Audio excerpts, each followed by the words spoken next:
अस्सलाम वालेकुम नाज़रीन, वेदर अपडेट के साथ मैं हूं शरीफ रिंद। तो नाज़रीन, हमने पहले ही आपको बता दिया था कि आज जुम्मे के रोज़ पूरे पाकिस्तान में बादल जमकर बरसेंगे, ख़ास तौर पे सिंध के जो इलाके हैं वहां पे।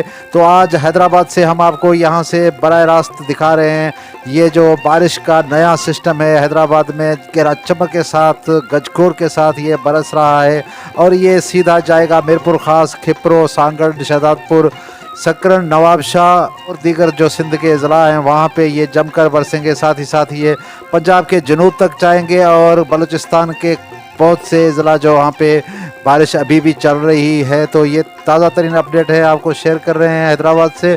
यहाँ बारिश बरस रही है और जो हमने आपको पहले भी बताया था। तो आगे ये क्या होगा, कहाँ कहाँ तक ये बारिश जाएगी और कितने दिन तक यहाँ रुकेगी, तो ये मुकम्मल अहवाल देखने के लिए हमारे चैनल को सब्सक्राइब कर दें, बेल आइकन दबा दें ताकि इस तरह की इन्फॉर्मेटिव वीडियो आप तक पहुँचती रहें। आप देख रहे हैं महबूब न्यूज़ नेटवर्क TV।